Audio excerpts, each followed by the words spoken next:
everybody. Welcome back to The Secret Place with Stephanie Bennett. I'm so glad you're here. And today we have a little something from Hear the Heartbeat with Henri Nouwen, which you know, and if you've been listening at all in the last year or two, I just love him and he has so much for us.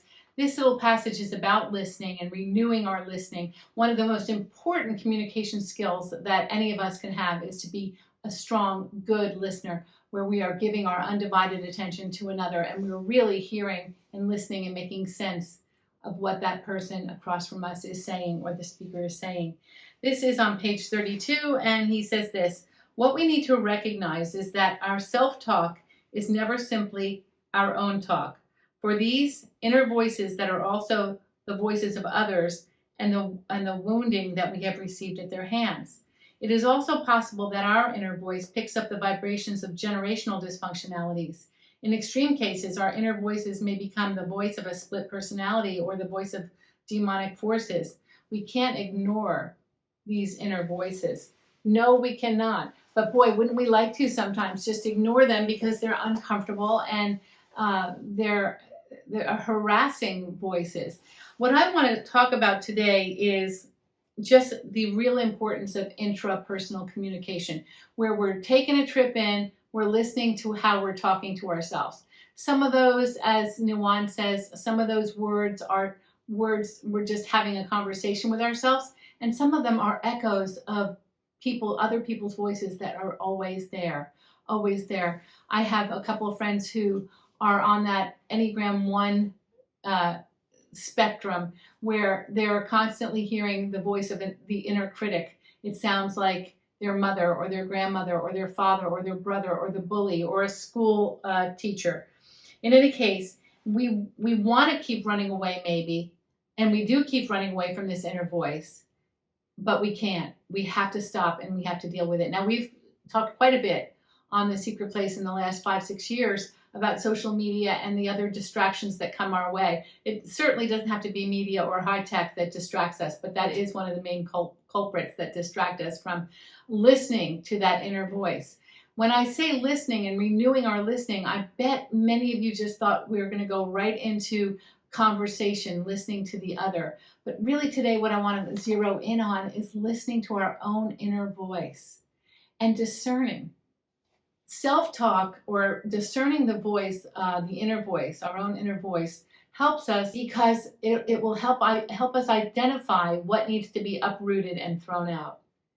And we all need help with that. Some of us need some real strong and regular help with therapists. I'm gonna send you straight to Jesus because he's been the therapist in my life that has really helped me with so many things, especially the kinds of things I'm talking about today with you. This inner voice, I don't want to get too personal here. I don't like to do that. We talk about TMI, but there's been voices. We all have them. There's been voices from my past that I remember a friend once told me, why are you playing the guitar and why are you going to sing? You're never going to be as good as so-and-so. I remember hearing that from her and I thought, I know she loves me and she cares about me. Doesn't she know how much I love music?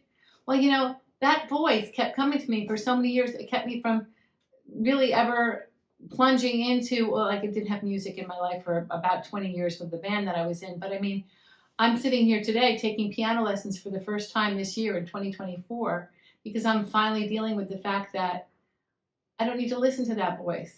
That voice really was not my own voice. That was my friend's voice. I'm still friendly with this friend.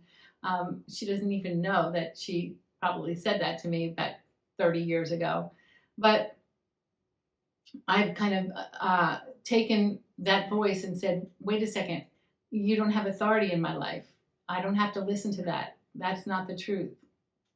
And so now I'm taking piano lessons and I feel like I'm in kindergarten. I'm doing scales. I'm like hunting through easy piano music and taking forever just to learn, 5 measures. But it's so much fun. It's so much fun to be learning something new and to be on this journey of learning something new, have the hope inside me that maybe one day I can play the piano and without mistakes and I can sing along with it or let others enjoy it. That's what I'm hoping for it. But I wanted to tell you that that little personal anecdote because sometimes I think, when we listen to people share or teach or preach, we think that they've got it all together and they don't have to ever go through this. Well, and that's just not true. How do you think any of us, who to do little shows like this or presentations get to the point where we can talk about it fully and openly, because it's been part of our lives. So I don't have a lot to say today on this, except that I'm telling you, if you deal with that inner voice, and especially the negative voices, the negative things, you're never going to get this done, you'll never succeed, you're not good at this, why even try? That just plunges us further into a hopeless kind of despair.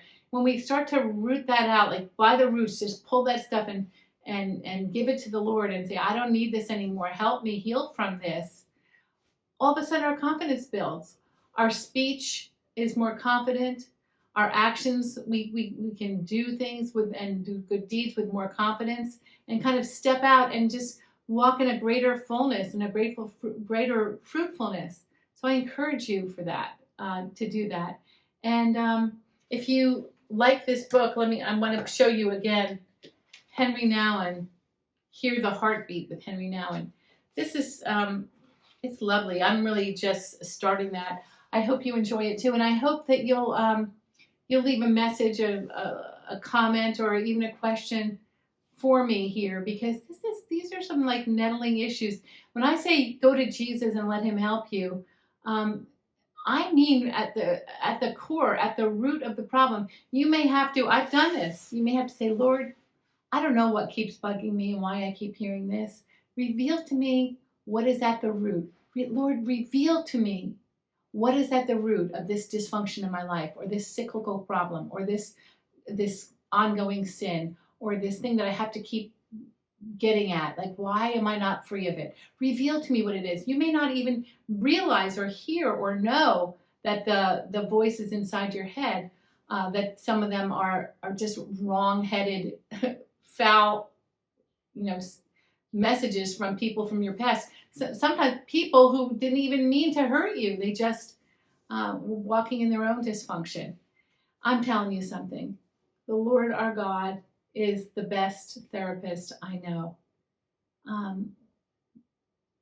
Sometimes I think people who really benefit from going to a psychotherapist or mental health counselor don't realize that you still, even there, when you're going to the therapist, when you're going to the counselor, you need to have a little talk with Jesus.